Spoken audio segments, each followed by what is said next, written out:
Explorer la Bible, lecture quotidienne, chapitre 1, jour 6. Nous lisons le livre de la Genèse, le chapitre 37, les versets 1 à 36. Joseph, ses rêves et la haine de ses frères, départ en Égypte. Jacob s'installa au pays de Canaan, dans la région où son père avait séjourné. Voici l'histoire des fils de Jacob. Joseph, âgé de 17 ans, gardait les moutons et les chèvres en compagnie de ses frères, les fils de Bila et de Zilpa, femme de son père. Il rapportait à son père leurs mauvais propos. Israël aimait Joseph plus que ses autres fils, car il l'avait eu dans sa vieillesse. Il lui avait donné une tunique princière. Les frères de Joseph virent que leur père l'aimait plus que tous. Ils en vinrent à le détester tellement qu'ils ne parvenaient plus à lui parler sans hostilité. Une fois, Joseph fit un rêve. Il le raconta à ses frères qui le détestèrent encore davantage. « Écoutez mon rêve, leur avait-il dit. Nous étions tous à la moisson en train de lier des gerbes de blé. Soudain, ma gerbe se dressa et resta debout. Toutes vos gerbes vinrent alors l'entourer et se prosterner devant elle. « Est-ce que tu prétendrais régner sur nous en roi et dominer sur nous ?» lui demandèrent ses frères. Ils le détestèrent davantage à cause de ses rêves et de ses paroles. Joseph fit un autre rêve et le raconta également à ses frères. « J'ai de nouveau rêvé, dit-il. Le soleil, la lune et 11 étoiles venaient se prosterner devant moi. » Il raconta aussi ce rêve à son père.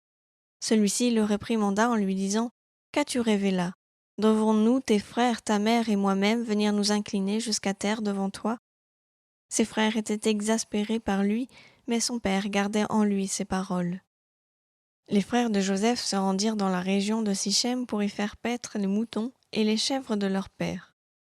Un jour, Israël dit à Joseph, « Tes frères gardent le troupeau près de Sichem. Va, je t'envoie vers eux. » « Oui, père, répondit Joseph.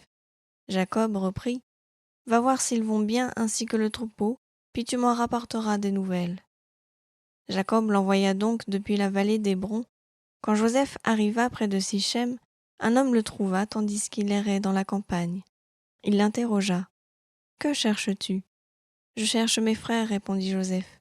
Dis-moi, je te prie, où ils sont avec leurs troupeaux. » L'homme déclara, « Ils sont partis d'ici, je les ai entendus dire qu'ils allaient du côté de Dothan. » Joseph partit à la recherche de ses frères et les trouva à Dothan. Ceux-ci le virent de loin. Avant qu'il les ait rejoints, ils complotèrent de le faire mourir, se disant les uns aux autres, « Eh, voici le maître des rêves qui arrive. Profitons-en pour le tuer. Nous jetterons son cadavre dans une citerne et nous dirons qu'une bête féroce l'a dévoré. On verra bien alors si ses rêves se réalisent. » Ruben les entendit et décida de sauver Joseph. « Ne le tuons pas, dit-il. » Puis il ajouta, « Ne commettez pas un meurtre.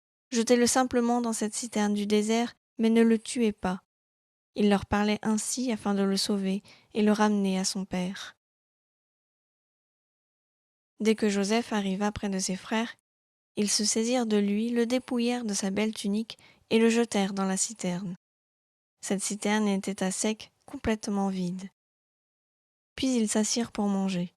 Ils virent passer une caravane d'Ismaélites qui venaient du pays de Galaad et se dirigeaient vers l'Égypte. Leurs chameaux transportaient des aromates, du baume et de la myrrhe. Juda dit à ses frères, « Quel profit avons-nous à tuer notre frère et à cacher sa mort ? Vendons-le plutôt à ces Ismaélites, mais ne touchons pas à sa vie. Malgré tout, il est notre famille, il est notre frère. » Ils donnèrent leur accord. Mais des marchands madianites qui passaient par là tirèrent Joseph de la citerne. Ils le vendirent pour 20 pièces d'argent aux Ismaélites qui l'emmenèrent en Égypte. Lorsque Ruben revint regarder dans la citerne, Joseph n'y était plus.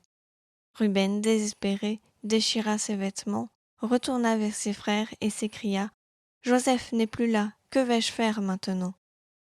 Les frères égorgèrent un bouc, prirent la tunique de Joseph et la trempèrent dans le sang. Ensuite, ils l'envoyèrent à leur père avec ce message. « Nous avons trouvé ceci.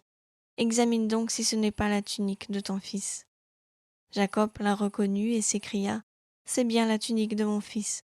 Une bête féroce a déchiré Joseph et il a été dévoré. » Alors il déchira ses vêtements, prit la tenue de deuil et pleura son fils pendant longtemps. Tous ses fils et toutes ses filles tentèrent de le consoler, mais il refusa de se laisser consoler. Il disait : « Je serai encore en deuil quand je rejoindrai mon fils dans le monde des morts. » Et il continua de le pleurer. Les Madianites vendirent Joseph en Égypte à Potiphar, homme de confiance du Pharaon et chef de la garde royale.